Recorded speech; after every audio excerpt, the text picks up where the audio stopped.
আসসালামু আলাইকুম। জাতীয় পেনশন কর্তৃপক্ষ সম্প্রতি ৯টি পদে নিয়োগ বিজ্ঞপ্তি প্রকাশ করেছে।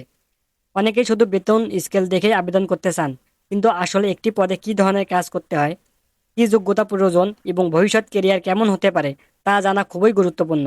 আজকের ভিডিওতে আমরা প্রতিটি পদের কাজ এবং শিক্ষাগত যোগ্যতা বিস্তারিতভাবে আলোচনা করব। এখানে দেওয়া আছে স্থায়ী নাগরিকদের হতে অস্থায়ী পদ, অস্থায়ীভাবে সরাসরি নিয়োগের লক্ষ্যে বিজ্ঞপ্তি বর্ণিত সত্য সাপেক্ষে বাংলাদেশের প্রকৃত স্থায়ী নাগরিকদের নিকট হতে অনলাইনে আবেদন গ্রহণ করা হবে। এখানে প্রথমে আসে সিস্টেম অ্যানালিস্ট, গ্রেড ৫। এটি উচ্চ পর্যায়ের একটি আইটি পদ। এই পদে আবেদন করতে হলে কম্পিউটার সায়েন্স, সিএসি, ত্রিপলি বা সমানের ডিগ্রি থাকতে হবে এবং সংশ্লিষ্ট বিষয়ে অভিজ্ঞতা থাকতে হবে। সিস্টেম অ্যানালিস্টের কাজ কি? ধরুন জাতীয় পেনশন কর্তৃপক্ষ চায় তাদের সব পেনশন কার্যক্রম অনলাইনে পরিচালনা করতে।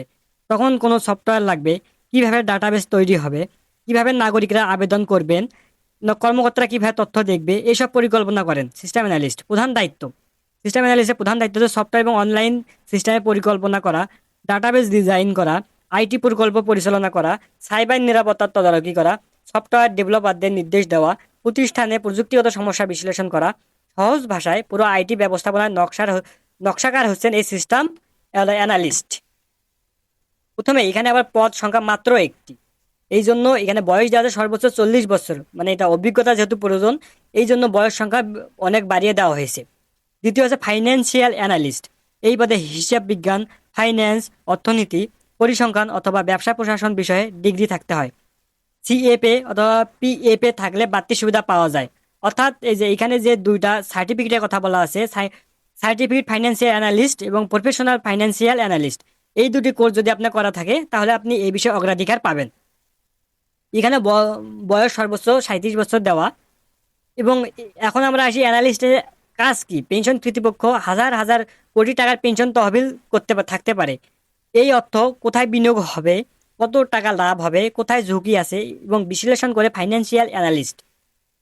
প্রধান দায়িত্ব: আয় ব্যয়ের হিসাব বিশ্লেষণ, বাজেট তৈরি, বিনিয়োগ পরিকল্পনা তৈরি, আর্থিক ঝুঁকি মূল্যায়ন, ভবিষ্যৎ আর্থিক পূর্বাভাস দেওয়া, অর্থনৈতিক প্রতিবেদন প্রস্তুত করা। অর্থাৎ প্রতিষ্ঠানে আর্থিক সিদ্ধান্ত গ্রহণে গুরুত্বপূর্ণ ভূমিকা পালন করবেন তিনি।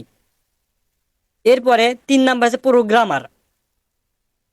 কম্পিউটার সায়েন্স, সিএসি, আইসিটি অথবা সংশ্লিষ্ট বিষয়ে স্নাতক ডিগ্রি প্রয়োজন। অর্থাৎ আপনি যদি অনার্স করে থাকেন তাহলে এখানে আবেদন করতে পারবেন। এখানে সর্বোচ্চ বয়স 35 বছর। একজন প্রোগ্রামে কি করে থাকেন? যে সফটওয়্যার বা ওয়েবসাইটের পরিকল্পনা সিস্টেম অ্যানালিস্ট করেন, সেটা তিনি বাস্তবে তৈরি করেন প্রোগ্রামার। তার প্রধান দায়িত্ব হচ্ছে সফটওয়্যার তৈরি, ওয়েবসাইট ডেভেলপমেন্ট, মোবাইল অ্যাপ্লিকেশন তৈরি, ডাটাবেসের সাথে সংযোগ স্থাপন, সফটওয়্যার আপডেট এবং রক্ষণাবেক্ষণ। বাগ বা ত্রুটি হলে প্রোগ্রামার তার সমাধান করে থাকেন। অনেক সময় দেখা যায় সার্ভার ডাউন অথবা কোনো বাগ দেখা দিছে, তখন প্রোগ্রামার তিনি সমাধান করার চেষ্টা করেন। এরপরে আসে ব্যবস্থাপক, গ্রেড ৬। ফাইন্যান্স, হিসাব বিজ্ঞান, অর্থনীতি, ব্যাংকিং, ইন্স্যুরেন্স অথবা অ্যাকচুয়ালিয়াল সায়েন্স অথবা ব্যবসা প্রশাসনের ডিগ্রি থাকতে হবে। একজন ব্যবস্থাপক কি করে থাকেন? ব্যবস্থাপক একটি প্রধান হিসেবে দায়িত্ব পালন করেন। প্রধান দায়িত্ব: বিভাগের কার্যক্রম পরিচালনা, কর্মকর্তা কর্মচারীদের তদারকি, প্রশাসনিক সিদ্ধান্ত বাস্তবায়ন, বিভিন্ন প্রকল্পের অগ্রগতি পর্যবেক্ষণ, উচ্চ পর্যায়ে রিপোর্ট প্রদান, সভা ও সমন্বয় কার্যক্রম পরিচালনা। সহজভাবে বললে একটি ইউনিটের পুরো দায়িত্ব ব্যবস্থাপকের উপর থাকে। এবং এখানে যে শর্তগুলো দেওয়া আছে তা অবশ্যই পূরণ করতে হবে। এখানে দেওয়া আছে কম্পিউটারে এমএস অফিস, ইউনিকোড বা বেসিক ডাটাবেস পরিচালনার দক্ষতা তাকে অবশ্যই থাকতে হবে। এরপরে আসে সহকারী ব্যবস্থাপক, গ্রেড ৯। এখানে সর্বোচ্চ 32 বছর পর্যন্ত তিনি আবেদন করতে পারবেন। ব্যবস্থাপক একটি বিভাগের প্রধান হিসেবে দায়িত্ব পালন করেন এবং সহকারী ব্যবস্থাপক পদের মতোই একই ধরনের শিক্ষাগত যোগ্যতা প্রয়োজন হয়। একজন সহকারী ব্যবস্থাপক কি করেন? তিনি ব্যবস্থাপকের ডান হাত হিসেবে কাজ করেন। প্রধান দায়িত্ব: অফিস পরিচালনায় সহায়তা করেন, বিভিন্ন রিপোর্ট তৈরি করেন, প্রশাসনিক নথিপত্র যাচাই করা, কর্মকর্তা কর্মচারীদের কাজ সমন্বয় করা, বিভিন্ন সভা প্রকল্পে সহযোগিতা করা। এই পথেই ভবিষ্যৎ ব্যবস্থাপক হওয়ারও সুযোগ থাকে। অর্থাৎ আপনি যদি সহকারী ব্যবস্থাপক হতে পারেন নবম গ্রেডের, এরপরে আপনি পদোন্নতি পেয়ে বা প্রমোশন পেয়ে ব্যবস্থাপক অর্থাৎ ষষ্ঠ গ্রেডেও আপনি যেতে পারেন। তো এটা একটি লাভজনক। তো আপনার চাইলে এখানে আবেদন করতে পারেন। এরপর আসে অ্যাসোসিয়েট অর্থাৎ grade ৯, computer science, ICT, information system বা সংশ্লিষ্ট বিষয়ে ডিগ্রি থাকতে হবে। স্ট্যান্ডার্ড অ্যাপটিটিউড টেস্টে উত্তীর্ণ হতে হবে, মানে এখানে আলাদা একটা টেস্ট হবে, সেখানে আপনাকে উত্তীর্ণ হতে হবে। এটার মতো কাজ কি? মূলত গবেষণা, তথ্য বিশ্লেষণ, প্রকল্প সহায়তা ধরনের একটি পদ। মানে এখানে সাহায্য করতে হয়, প্রকল্প সহায়তা কাজ করতে হয়, তথ্য সংগ্রহ, ডাটা বিশ্লেষণ করা, রিপোর্ট তৈরি করা, বিভিন্ন প্রকল্পের সহায়তা করা, তথ্যভিত্তিক সিদ্ধান্ত গ্রহণে সাহায্য করা। এই পদের বিশ্লেষণের দক্ষতা খুবই গুরুত্বপূর্ণ। এরপরে আসে হিসাব রক্ষক কর্মকর্তা। এখানে গ্রেড নবম, 22,53,000, সর্বোচ্চ 32 বছর পর্যন্ত। এখানে স্বীকৃত বিশ্ববিদ্যালয় হইতে ব্যবসা প্রশাসন বা ব্যবসায় শিক্ষার প্রথম শ্রেণী বা সম্মানের জিপিএ তে মাস্টার্স আপনাকে থাকতে হবে। মাস্টার্স করতে পারলে এখানে আপনি আবেদন করতে পারবেন। এর দায়িত্বগুলো কি কি?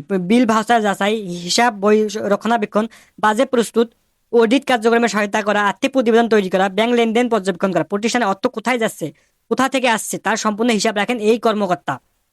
এরপরে আসে সহকারী programmer. Computer science, CSE, ICT, triple E সমানের বিষয়ে ডিগ্রি থাকতে হয়। একজন সহকারী প্রোগ্রাম কি করে থাকেন? তিনি মূলে তিনি মূল প্রোগ্রামের সহকারী হিসাবে কাজ করেন। প্রধান দায়িত্ব হচ্ছে কোড লেখা, সফটওয়্যার টেস্টিং, ডাটাবেস আপডেট, সহকারীদের প্রযুক্তিগতভাবে সাহায্য করা। যে মেইন প্রোগ্রামার থাকবে তাকে তা প্রযুক্তিগতভাবে সহায়তা দেওয়া। সফটওয়্যার রক্ষণাবেক্ষণে সহযোগিতা করা। আইটি ক্যারিয়ারের জন্য এটি একটি ভালো এন্ট্রি লেভেল পদ। এরপরে আছে সহকারী রক্ষণাবেক্ষণ প্রকৌশলী, অর্থাৎ তাকে একজন সহকারী রক্ষণাবেক্ষণের প্রকৌশলী কি করে থাকেন? প্রতিষ্ঠানে প্রযুক্তিগত যন্ত্রপাতি সচল রাখার দায়িত্ব পালন করেন। তার প্রধান দায়িত্বগুলো কি কি?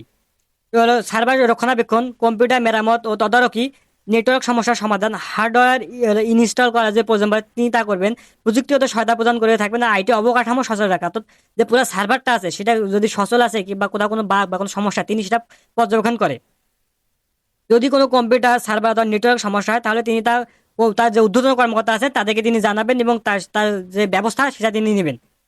দর্শক বন্ধুরা, এই নিয়োগে সবচেয়ে বেশি সুযোগ রয়েছে computer science, CSE, ICT, finance, হিসাব বিজ্ঞান, অর্থনীতি এবং ব্যবসা প্রশাসনের শিক্ষার্থীদের জন্য।